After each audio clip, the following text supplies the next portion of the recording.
January. Dear Danny, moving sucks. This morning I packed the last of my Zach Danger books into the last flimsy cardboard box and said goodbye to my bedroom in Greyville. I know Greyville's just a regular town, but as soon as this day came, I really didn't want to leave.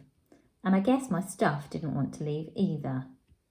I told Mum that the hole in the box was a sign we shouldn't go ahead with the move. Frankie Brown, she told me, not even looking up as she scribbled kitchen on the side of a box with a big felt tip pen. I am a scientist. I only believe in fact-based evidence. Now, hurry up. The removal van is going to be here soon. So I went and told Dad about the sign, but he just agreed with Mum, like he always does. I walked out of my bedroom for the very last time. I didn't even shed a single tear like you said I would. And you know what that means, right? You owe me your limited edition Zach Danger badge. You know, the super awesome one that looks like a plain red badge until you tilt it just right and the words, the Danger Gang, appear. Oh man, I've loved that badge ever since the moment it fell out of that box of Danger Flakes spy cereal and landed in your bowl and not mine. And now it belongs to me. You can put it in the envelope when you write back. You'd better write back, Danny. Dad says the new people moving in are going to turn my room into a gym. A gym? Can you believe it? I grew up in that room. We've had so many epic historic moments in there, Danny. It made me think of when we went on that school trip to London and we stopped to take photos of a blue plaque on the wall of a house just because some author I'd never ever even heard of wrote a book there. Well, if that Dickens guy got a plaque just for writing some words down, then my bedroom deserves a plaque too. In fact, I thought I'd make one before I left, so the new owners would know whose room it was they were working out in. Frankie Brown picked 10,000 bogeys in this room, age 0 to 10. The trouble is, Dad got suspicious when I asked which box he'd packed the hammer in, so I didn't get a chance to hang it up. Seriously though, we did so many awesome things in there. We completed our first video game, saw our first UFO through that window, and there was that time we spotted the same shooting star and my hand accidentally brushed yours and you thought I was trying to hold your hand. Haha, as if, yuck. My cot was even in there when I was a baby, and now some stranger is going to fill it up with treadmills and rowing machines. Well, I left them a note on the floor that I think it might change their mind. This is a legal document to certify that this bedroom still belongs to a Mr. Frankie A. Brown. By reading this legal document, you are entering a visual contract with Mr. Frankie A. Brown, the legal owner of said room, and agreeing that you will not turn this historic landmark into a gym and that you will instead get a gym membership like everyone else. Nor shall you change said bedroom in any way without written consent from Mr. Frankie A. Brown himself. If you break this contract, you will face serious consequences. You will be in big trouble with the law, including the police or worse, a lawyer. Unfortunately, Mum found the note before we left. You need to learn to let go of things, Frankie, she sighed. I'd happily leave Max behind, I told her, but apparently that wasn't an option, so Max had to come with us to the new house too. This sucked because he pooped his nappy in the car on the way there, but Dad said there wasn't time to stop at the services, so I had to go the whole journey with my head out of the window to stop myself breathing in his poo particles. We drove past that big cooking apple tree in Mr. Flaxen's front garden, and I remembered the time I dared you to climb all the way to the top.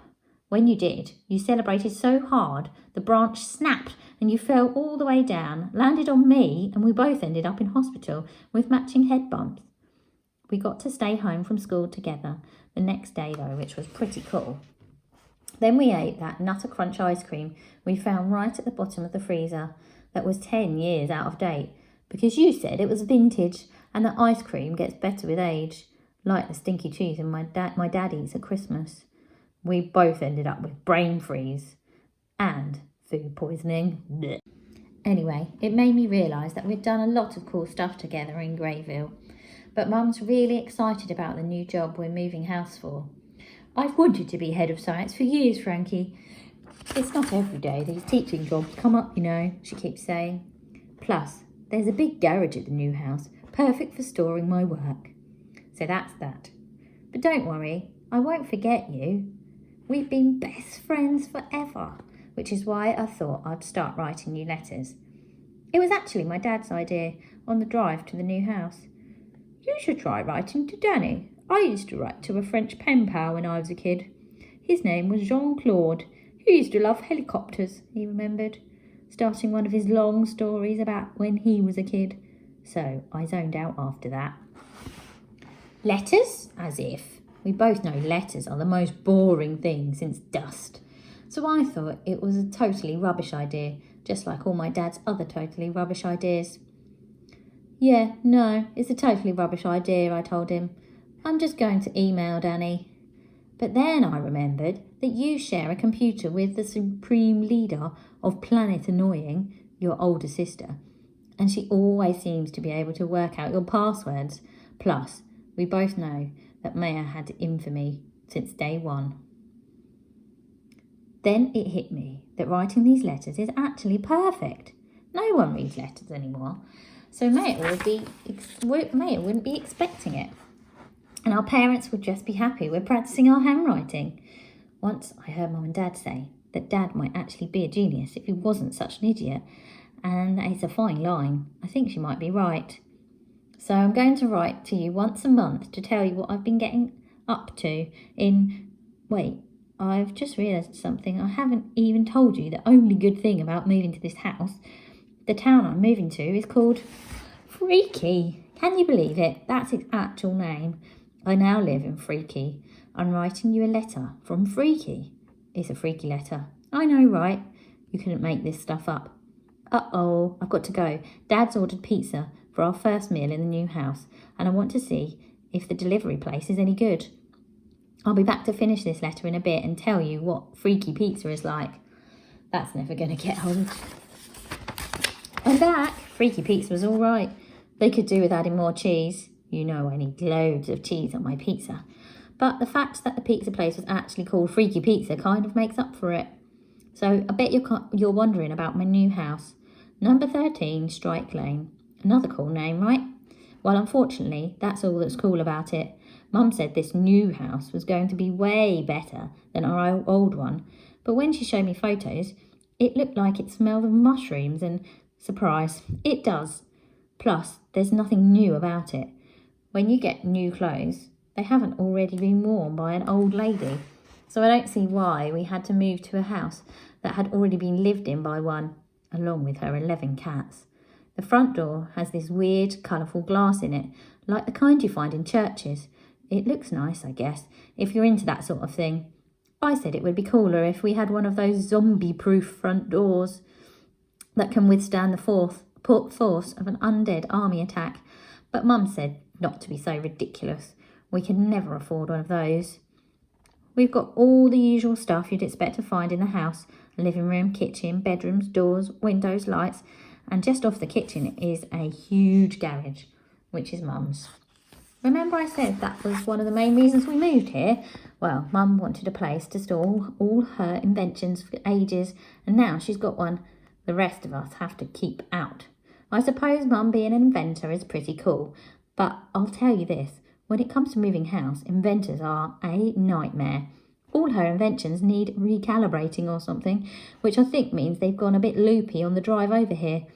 The pancake-o-matic started making stacks of pancakes when Mum unpacked the kitchen stuff, and it wouldn't stop. The pancake-o-matic flipped them out the window. Well, it would have done if the window opener had been working properly, but unfortunately it was busy opening the downstairs toilet door instead. And worst of all, the auto nappy changer can't seem to tell the difference between me and Max. But once Mum irons out all the bugs, things should go back to normal. Which reminds me, the robo-iron decided to iron my shoes, but since I've got flat feet, Dad thinks they should still fit me okay.